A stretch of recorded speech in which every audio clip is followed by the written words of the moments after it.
In 2015, two of the most influential minds of the gacha game industry came together with their idea to turn an old doujin magazine into a mobile game. In 2018, this grassroots gacha game got its global release, and a younger me stumbled upon it in the Google Play Store. In 2022, the brainchild of the two most influential figures of the Chinese gacha game industry finally got an anime adaptation. The next chapter of the success story of one man and his group of friends going from making doujin art to now making an anime backed by Warner Bros. Japan, Girls Frontline, the animation. Because somebody lost the rights to use the actual name in Japan. So how was Girls Frontline the anime? Well, despite everything, I surprisingly enjoyed it. I was all in the camp that the anime was going to be a dumpster fire since the original announcement. And then I heard who the animation studio was. And then I saw the preview of the dev stream and the horrible audio mixing. And then I saw the first episode and was bored to death. And then I saw the god-awful executioner fight. I truly thought at the time, man, where did it all go wrong? How could they screw up Girls Frontline that bad? I couldn't get myself to watch episode 2 until like a couple days before the season finale, because I didn't want to see the story that I've enjoyed many times again but butchered. But then I watched it as some sort of fan obligation, and something crazy happened. I actually enjoyed episode 2, and then episode 4, and episode 5, and episode 6, and then most of the other episodes. Because of course I would like it, it's Girls Frontline, one of my favorite pieces of fiction. Even though the anime expectedly covered the weakest area of the story, earliest Girls Frontline is still a solid story. But here's my dilemma. I know I'm not some kind of neutral party. I'm way too invested into the series, so even though I enjoyed the show, I don't think I could blindly recommend Girls Frontline to people. Girls Frontline the animation is a watchable show. It's not a masterpiece, but it's also not complete garbage like the memes portray it as. But the quick review is that Girls Frontline the anime is a decent watch for people who want a more grounded sci-fi story about robots, or a story about camaraderie, and a must-watch for fans of the Girls Frontline storyline, as it takes a lot of the good from both the game and manga. And while I don't think the anime is overall that great, I hope there will be a season 2, so we can get to the true meat of the Girls Frontline story. But that quick review doesn't really go over my full thoughts behind the anime, so let's break down the thoughts of the most hardcore Girls Frontline casual, me, to see what worked and what didn't work for the anime.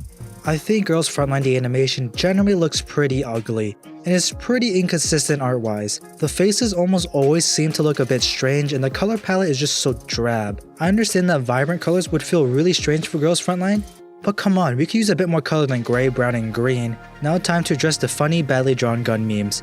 While they are funny and show a lack of care, it's not too big of a deal.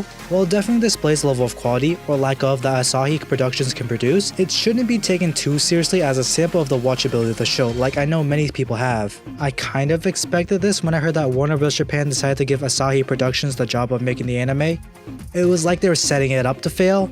I mean, look at their portfolio. They have made nothing noteworthy other than their collaboration with Gainax, and the strange quirk of the show where randomly in scenes characters are carrying the wrong gun. It's just bizarre. All I could think is that Asahi Productions is trolling us, or the more likely possibility that they don't even check their outsourced animation and Asahi knows nothing about Girls Frontline, so characters using guns that aren't supposed to doesn't raise any red flags.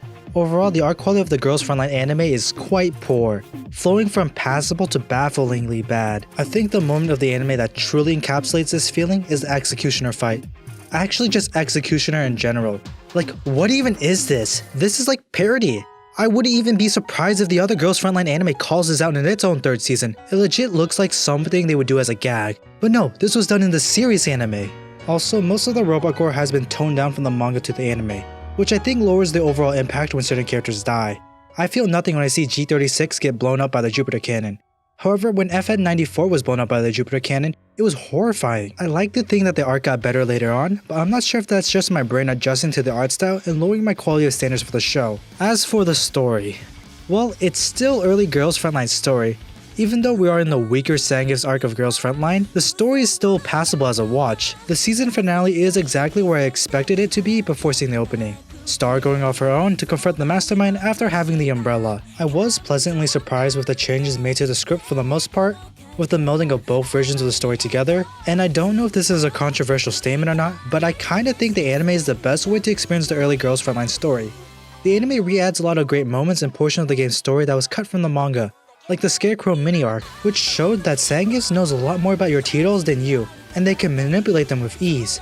Being based off the manga is also not necessarily a bad thing, as the manga did blend some of the characterization into a lot of the not AR Team T-dolls in the story. The greatest example of this, and one of my favorite scenes from the manga, was Genshin's first mission. Unlike in the anime, Genshin doesn't actually have a complete rookie stage in the manga. Instead, M4's first time seeing how Genshin fights is the reader's first time as well. The unconventional tactics, abuse of the Sangif's ground troops' low AI capability, and the personality of the T-dolls fighting really makes for a more dynamic and interactive conflict. Because if it took a strict game adaptation of combat, general missions like this would be extremely boring with robot firing lines marching into each other. For the most part, the anime is faithful to both stories, as they really aren't too different, sometimes taking lines word from dialogue boxes and reanimating manga panels. Girls Frontline the animation has a solid story that naturally moves to each plot point to the next. Nothing really feels forced and nothing happens for no reason. It's nothing too special, but it's littered with some cool sci-fi concepts and fun moments throughout the show. I would really like to hear how the plot was from an outsider to the series, because for me, honestly the main drive to watch the anime is the fact that it's the setup for a potential season 2, because that's when Girls Frontline story starts really picking up. The sound. I'm not a fan. I think the soundtrack used for Girls Frontline the anime is pretty tacky and not great. I can get the rationale of using a lot of synth in the music to fit the robotic theme that some of the characters have, but it just doesn't work and feels so hammy. It's really strange that they decide to make a whole new soundtrack when another one exists and is all around better, and when the music is not a tacky heavy synth based instrumental, it's just kinda forgettable. Nothing really stood out unless it was slightly grating to the ears. The opening and endings, however, were really good. Bad Candy is a really good song to just listen to, and the opening that was made for it is just amazing. Probably the best thing that came out of the anime. The ending theme Horizon, while not really to my style, is enjoyable. I personally only really like the beginning section of Horizon and wish more of the song was like it, but hey, the rest of the song's not that bad. And the characters. There's a lot to unpack here. A bit too much, as when I was originally writing down my thoughts, I realized that I wrote way too much and the video would be like an hour long. So I'm gonna focus on the main characters of the show. MP5 being a character that was focused on for 2 episodes was a pretty big surprise, but a pleasant one. I feel like the focus on MP5 in the beginning did sacrifice the bond that Genshin and G36 had in the manga, where it felt weird that G36 was Genshin's adjutant in the anime rather than MP5. Helena kinda just exists.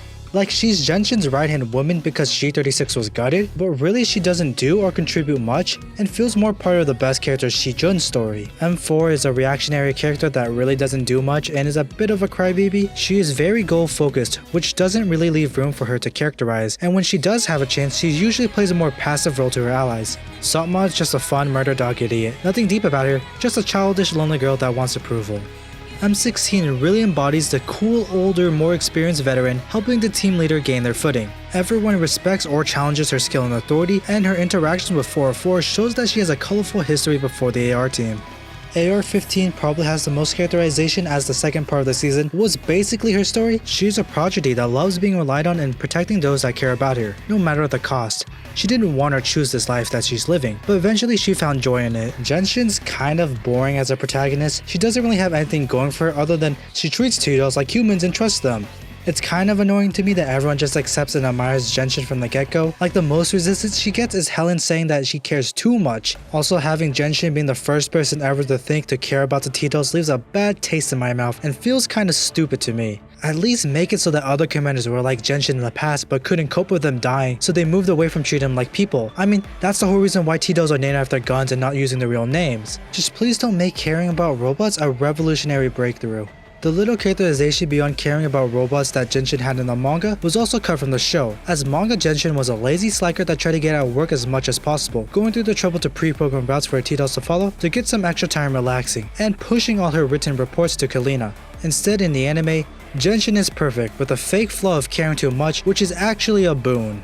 And that's my big overarching thoughts of Girls Frontline the anime. It's not the masterpiece that we all secretly hoped for all those months ago, and it's not complete garbage like the memes portray and people tend to sensationalize it as. The Girls Frontline anime is just a decent show, which is kind of the problem. It's not bad enough to be a meme. It's not good enough to garner a strong, firm new anime fanbase.